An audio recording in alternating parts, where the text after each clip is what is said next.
Bonjour à tous, aujourd'hui je vais vous faire la présentation d'un couteau que j'apprécie énormément, c'est le Penguin de QSP. Toujours QSP, mais des noms d'animaux à ces couteaux.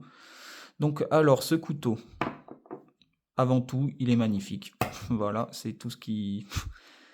Il est magnifique en fibre de carbone. Le rapport qualité-prix imbattable. Ce couteau, je l'ai touché à 40 euros.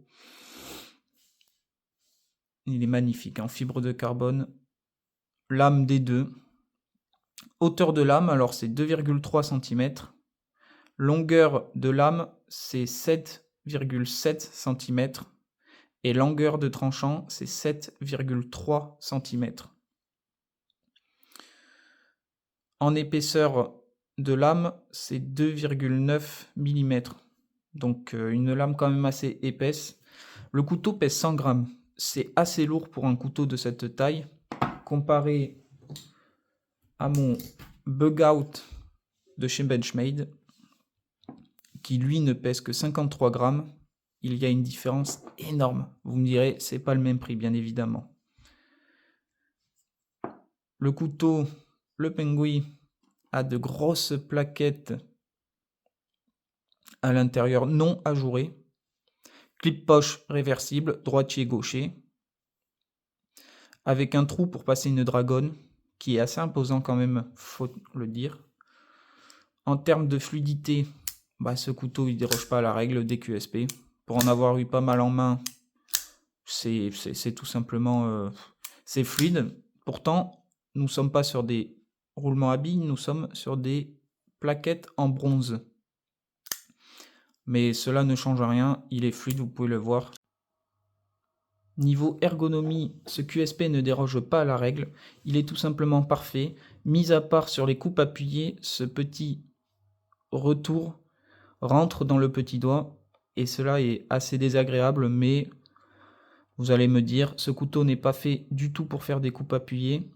La préparation de nourriture, ce couteau est pas non plus trop fait pour, car en fait, comme c'est le problème de ces tranchants droits, comme un rasoir, c'est qu'en fait, quand on veut couper par exemple des légumes, en fait, il n'y a que la pointe qui travaille. Et on ne peut pas se servir de ça, mis à part sur du saucisson, si, puisque le saucisson est en hauteur, donc on peut se servir de ça. Mais sinon, sur des coupes à plat, regardez, même le couteau, toute la lame ne touche pas. Il n'y a pas de biseau au milieu de la lame pour pouvoir cisailler. Sinon, pour les bois, pour couper quelques branches, il est parfait. Niveau solidité, avec ces grosses plaquettes, il n'y a aucun jeu latéral, aucun jeu haut et bas. Bon alors, que vaut cet acier? Le fameux D2. Déjà, c'est un acier à 58-60 HRC. Un acier donc assez dur, mais qui ne chips pas. Vous pouvez voir, je suis passé à travers tout. Des os de poulet, je suis passé à travers tout. Un acier qui a tendance à rouiller.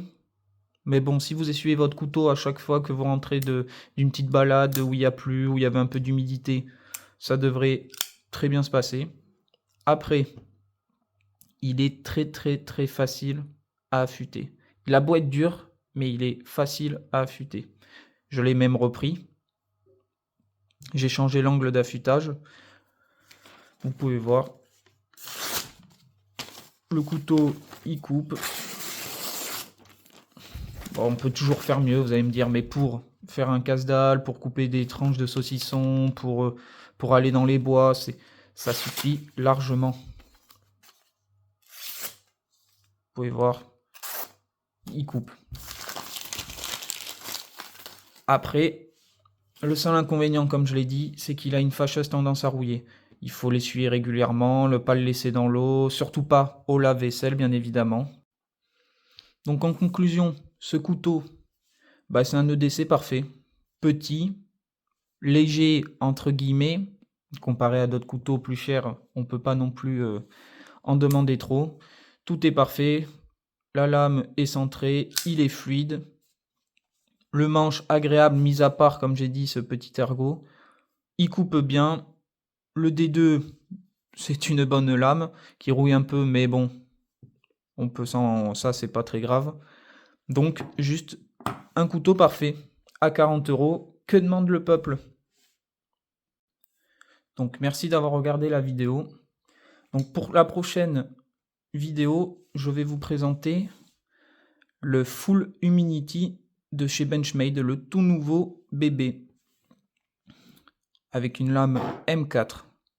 Merci d'avoir regardé la vidéo et je vous dis à la prochaine.